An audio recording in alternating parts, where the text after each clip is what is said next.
ये जो प्लेग था, पहले ये चीन में आया। चीन में एक जगह, एक क्षेत्र पड़ता है जिसको बोलते हैं मंचूरियन।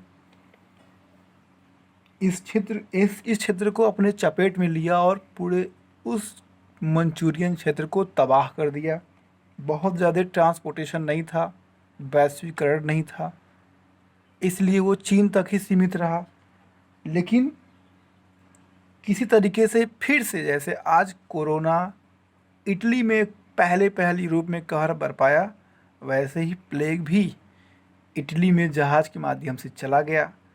उस समय जब जो उससे बीमार चूहे थे, वो चूहे उस जहाज़ से इटली में चले गए। इटली में वो बीमारी मानवों में पहुंच गई और ज़बरदस्त कोहराम मचाई वो, जिससे यूरोप की आधी आबादी समाप्त हो गई। इसीलिए इसका नाम ब्लैक डेथ रखा गया। फिर 1911 में कुछ कोरोना जैसी बीमारी फिर से चीन में उत्पन्न हुई, जिसके बारे में बहुत आंकड़े नहीं मिले, लेकिन उसने भी चीन में बहुत दहशत मचाया। जब ये ब्लैक डेथ पश्चिमी यूरोप में गया 14वीं सदी के 5वें और 6वें दशक में, तो बहुत नुकसान हुआ। 1/3 आबादी काल के गाल में समा गई। इतनी संख्या में जब लोग मरे तो उसके कारण खेतों में जो काम करने वाले मज़दूर थे वो नहीं मिल पाए, और वहाँ पे पहले जमींदारी सिस्टम थी जो कि टूटने लगी। और फिर इसी महामारी ने, यानी black death equal to plague के कारण ही यूरोप में मजदूरी प्रथा ने जन्म लिया। दूसरी आती है येलो फीवर, जिसको ये ख़ास तौर से ये हैती में उत्पन्न हुआ। हैती एक कैरेबियाई देश है। ये 1801 में उत्पन्न हुआ येलो फीवर। पहले औपनिवेशिक सिस्टम हो रहा था। यूरोप के देश अलग अलग देशों में जाके उपनिवेश स्थापित कर रहे थे। उसी के लिए ये लोग हैती में गए। फिर जब ये हैती में गए तो वहाँ के जो लोग थे, जो गुलाम थे, उन्होंने इनके खिलाफ बगावत कर दी।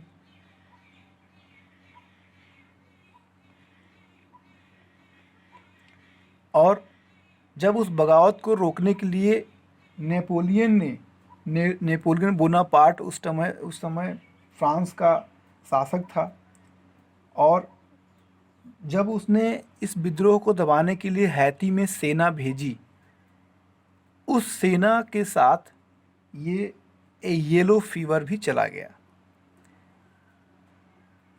जिसे हिंदी में पीत ज्वर भी कहते हैं।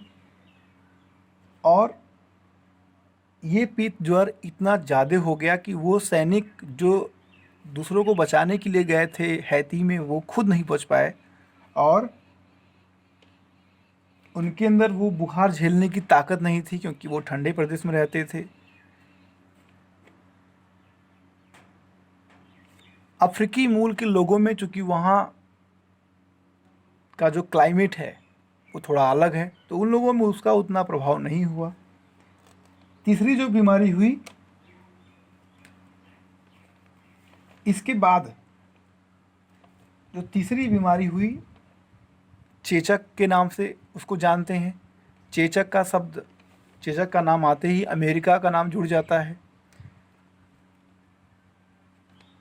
जो यूरोपीय देश थे वो 15वीं सदी के अंत तक अमेरिका जो महाद्वीप है उसमें उपनिवेश अपना प्रसार कर रहे थे, अपना स्थापित कर रहे थे। ये उपनिवेशी अपने साथ चेचक, खसरा, हैजा, मलेरिया, प्लेग, काली खांसी, टाइफाइड जैसी महामारियां ले गए। कहाँ पे? अमेरिका में। और इन बीमारियों से वहाँ के करोड़ों लोगों की जानें चली गई।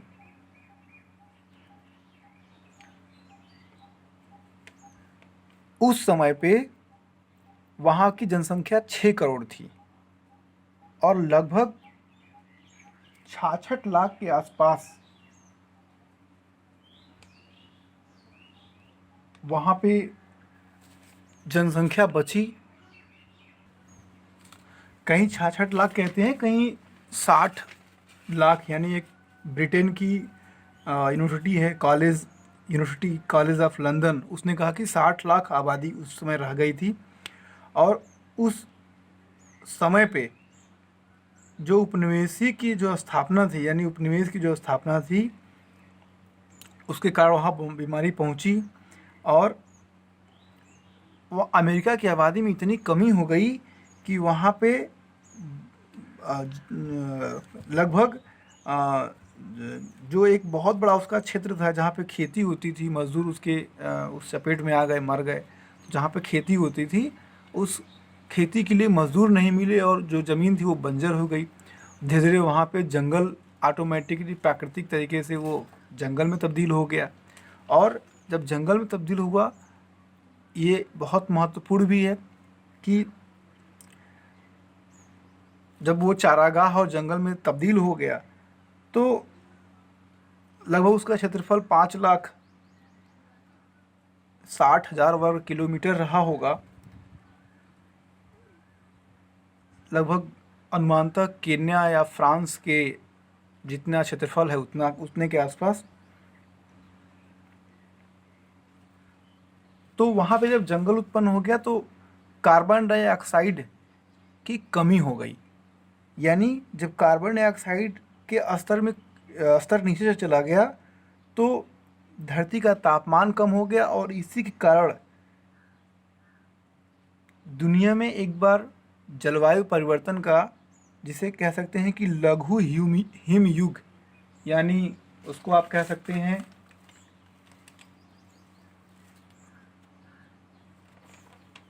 लघु हिमयुग कह सकते हैं, लघु हिमयुग वापस आ गया। तो ये चेचक का असर था। हमने येलो फीवर की बात की।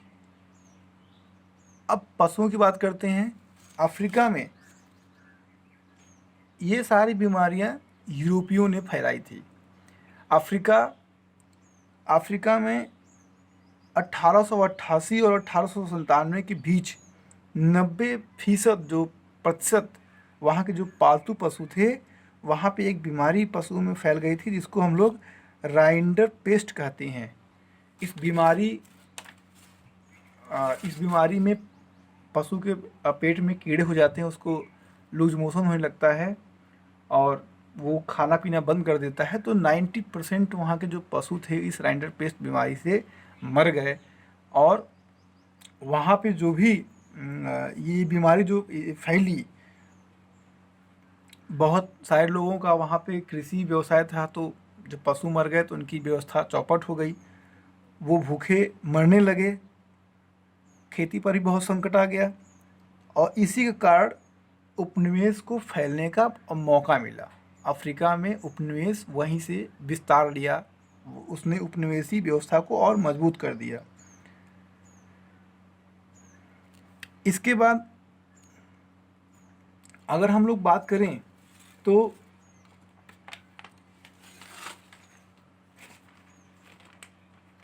येलो फीवर की बात हम लोग किए, ब्लैक डेथ की बात किए, चेचक की बात किए, हम लोगों ने राइंडर पेस्ट की बात की, प्लेग की बात की। 1918 में एक बहुत बड़ी त्रासदी आई थी, जैसे कोरोना है, कोरोना से कई गुना अधिक बड़ा, जिसको कहा जाता है स्पेनिश फ्लू। 1918 का स्पेनिश फ्लू बहुत समय तक तो नहीं रहा, लेकिन बहुत खतरनाक रहा। जब ये पहली बार इसके अंदर, स्पेनिश फ्लू के अंदर लगभग भारत के 18 लाख लोग काल के गाल में समा गए थे। इतनी बड़ी मानव त्रासदी कभी भारत में नहीं हुई थी जितनी स्पेनिश फ्लू में हुई थी। आज उसी का परिणाम है कि हम लोग पहले से ही बहुत सावधान रहें। हमारे यहाँ कोरोना की जो महामारी है, ये चीन से नहीं, पड़ोस में हम लोग रहते हैं चीन के, लेकिन चीन से नहीं, ये यूरोप से आई है। इसलिए सरकार पहले से बहुत अलर्ट है, सावधान है। उसने अपने पूरे प्रयास किए, जिसकी वजह से ये महामारी हम लोगों के लिए बहुत ही चिंताजनक नहीं बनी।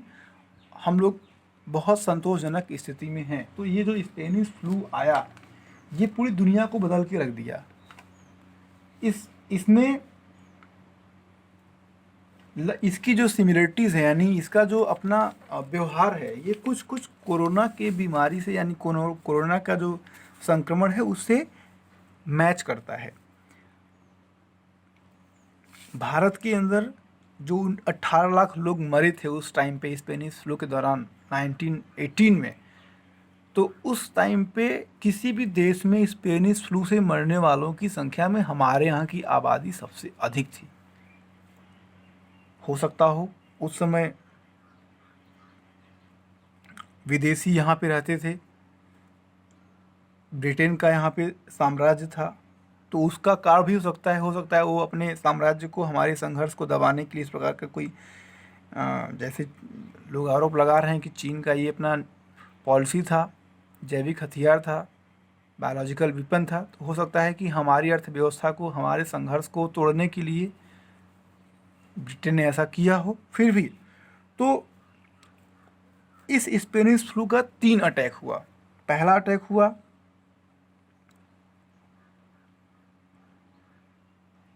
1918 के शुरुआती महीने में, जनवरी फरवरी में इसका फर्स्ट अटैक हुआ। इसका हल्का प्रकोप हुआ उस टाइम पे। अगस्त के आखिरी दिनों में इसका दूसरा प्रकोप हुआ। उस टाइम पे भी बहुत सामान्य स्थिति रही, बहुत नहीं प्रॉब्लम हुआ। लेकिन 1919 में, यानी 1918 के 18 से लेकर के 1918 के अगस्त सितंबर तक ये चला। फिर जब ये 1919 में आया, यानी अगले वर्ष 1919 में आया, शुरुआती महीनों में जनवरी फरवरी में जब ये आया, तो ये बहुत भयानक रूप लेके आया। यानी आप ये कह सकते हैं कि पहले और दूसरे चरण की जो स्थिति थी वो मिली जुली थी। मध्य सितंबर और दिसंबर के बीच में, 1918 के बीच में,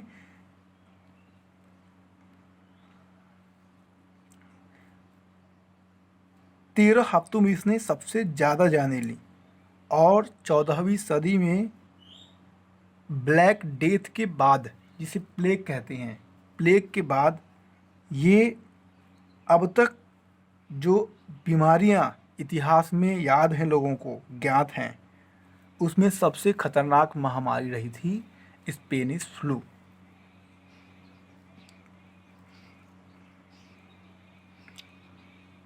इस तरीके से हम अब आगे देखें,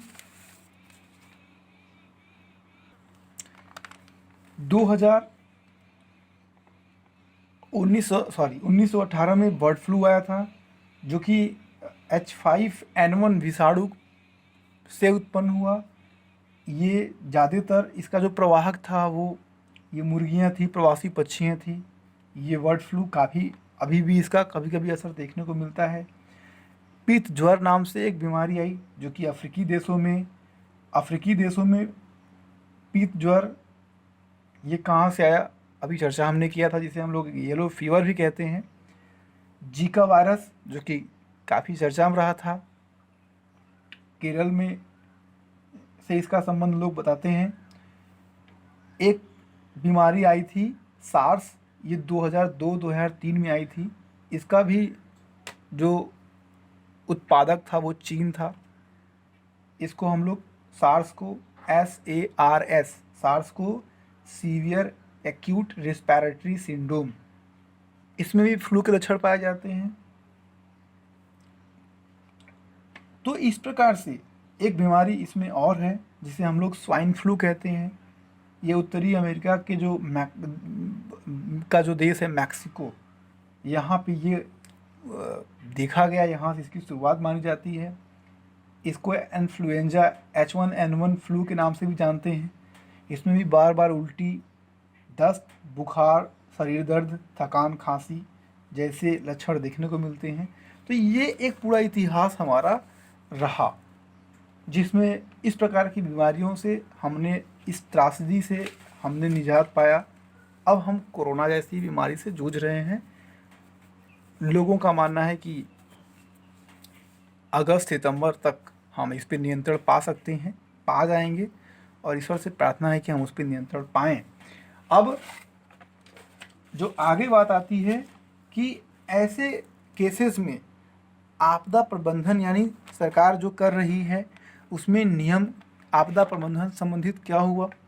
तो अगर हम हमारे देश में अगर इतनी जनसंख्या है, अगर यहाँ पे लोगों को रोका नहीं जाएगा, यानी पूरी तरीके से बंद नहीं किया जाएगा, लॉकडाउन जैसी स्थिति नहीं होगी, तो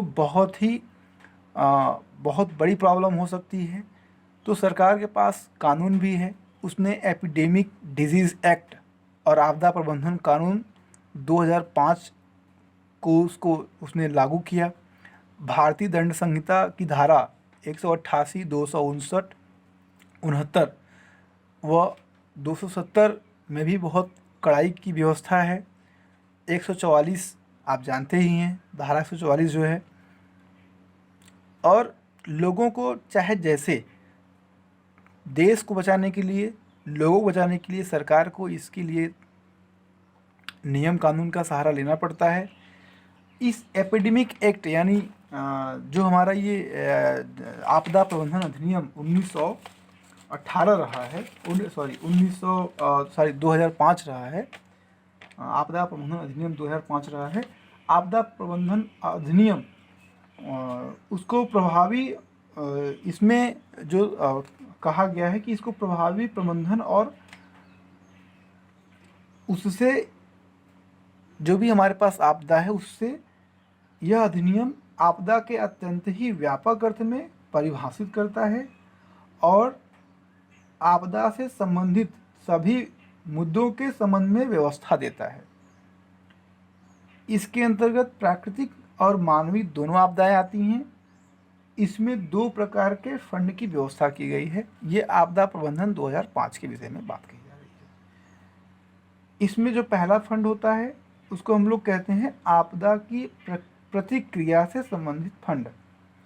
आपदा की प्रतिक्रिया से संबंधित फंड, जिसे हम लोग नेशनल डिजास्टर रिस्पांस फंड कहते हैं। दूसरा होता है आपदा में कमी लाने से संबंधित फंड, जिसे हम लोग नेशनल डिजास्टर मिटिगेशन फंड कहते हैं। जो पहला हमने कहा आपदा की प्रतिक्रिया से संबंधित फंड, इसको भी राज्यवार, राष्ट्रवार, राष्ट्रीय स्तर पर इसकी जो एजेंसी होती है जिसको NDRF कहते हैं, नेशनल डिजास्टर रिस्पांस फंड। फिर ये जब ये स्टेट लेवल पे ये होता है जिसको हम लोग SDRF कहते हैं, स्टेट डिज़ास्टर रिस्पांस फंड। फिर ये जिला स्तर पे होता है जिसको हम लोग डिस्ट्रिक्ट डिज़ास्टर रिस्पांस फंड कहते हैं। इसी प्रकार से जो दूसरा वाला होता है जिसे आपदा में कमी लाने से संबंधित फंड कहते हैं, नेशनल डिज़ास्टर मिटिगेशन फंड।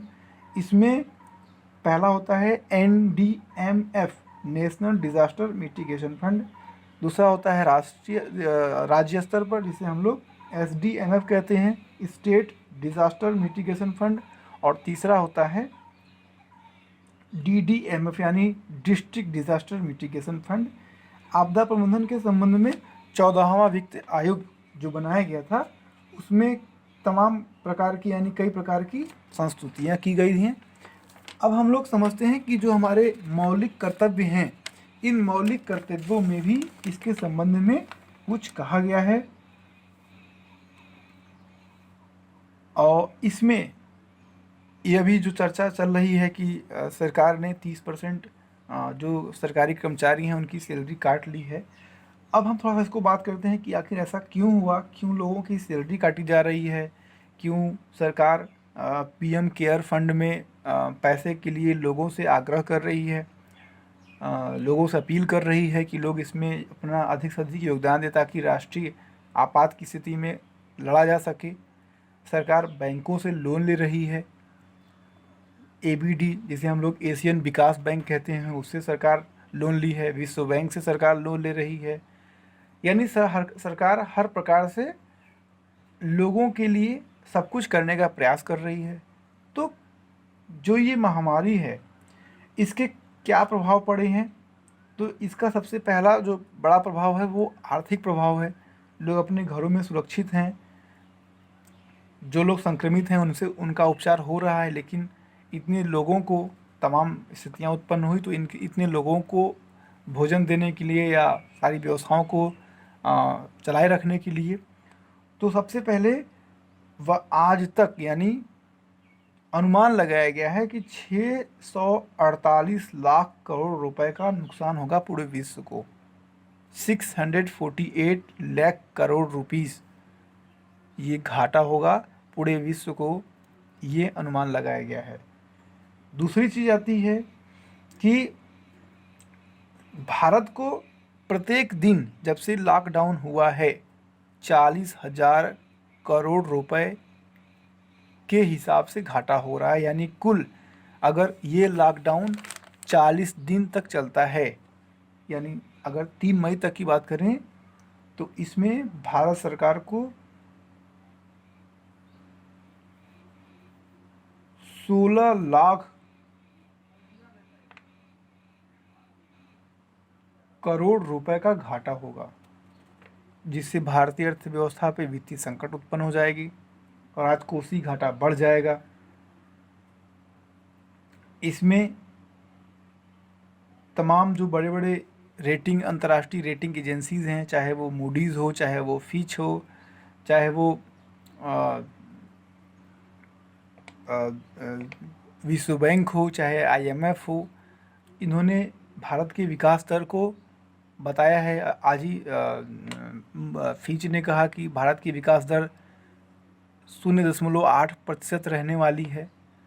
तो बहुत बड़ा वित्तीय संकट उत्पन्न हो गया है। सरकार पैसा कहाँ से लाए? सारे उद्योग बंद हैं, सारी इंडस्ट्रीज़ बंद है। तो इसको देखते हुए सरकार ने ये प्रावधान है, सांविधिक प्रावधान है कि जब भी संविधान के अनुच्छेद 360 के अंतर्गत वित्तीय आपात की उद्घोषणा होगी, उस समय राष्ट्रपति राज्यों के वित्त विषयक आवश्यक निर्देश जारी कर सकता है।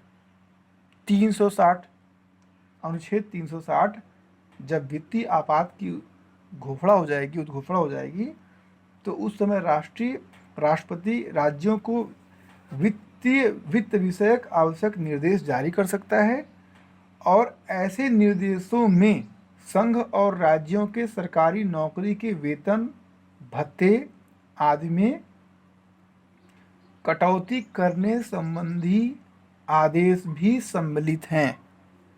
ये वित्तीय आपात की स्थिति है वर्तमान में, और वित्तीय आपात स्थिति को राष्ट्रपति के निर्देशानुसार लागू किया जा सकता है। जैसा हमने कहा कि अभी वित्तीय संकट उत्पन्न हो गया है, सरकार कर्ज लेकर के लोगों को जो एमएसएमई सेक्टर हैं, सूक्ष्म लघु स्मॉल उद्योग हैं, इनको जो भी हमारे एनएफएफसी हैं, यानी जो भी हमारे गैर वित्तीय संस्थान हैं, गैर बैंकिंग वित्तीय संस्थान हैं, एनबीएफसी जिसे कहते हैं, एनबीएफसी, तो इनको पैसा देने के लिए सरकार के पास पैसा नहीं है। ये हर प्रकार की कोशिश कर रही है, आरबीआई से पैसा ले रही है, विश्व बैंक से ले रही है, कैसे भी करके वो चाहती है कि हमारी अर्थव्यवस्था पुनः लौटे। इतना बड़ा नुकसान हुआ है, तो ये सवाल ही नहीं उठता कि हमारे सैलरी से, हमारे फंड से, हमारे तनख्वाह से क्यों काटा जा रहा है। ये हमारे यहाँ प्रावधान है। और मौलिक जो हमारे पास कर्तव्य होते हैं, यानी संविधान में मौलिक कर्तव्य की भी चर्चा की गई है। मौलिक कर्तव्य को 42वां यानी 42 संविधान संशोधन के माध्यम से जोड़ा गया था। उसमें नया भाग 4 का जोड़ा गया, जिसके अंतर्गत अनुच्छेद 51 का जोड़ा गया, जिसमें 10 मौलिक कर्तव्य हैं। इनमें चौथा जो कर्तव्य है वो कहता है कि देश की रक्षा करें और आह्वान किए जाने पर राष्ट्र की सेवा करें। मौलिक कर्तव्य में भी ये बात कही गई है कि आपको देश की सेवा करनी चाहिए, और यदि आह्वान किया जाए, कोई स्थिति उत्पन्न हो जाए, देश की सुरक्षा पे कोई संकट उत्पन्न हो जाए, तो आपको हर तरीके से अपने राष्ट्र के लिए सब कुछ करने के लिए तैयार रहना पड़ेगा। इसी के साथ आज इतना ही। हम अगले लेक्चर में फिर से मिलेंगे। आपको बहुत बहुत धन्यवाद।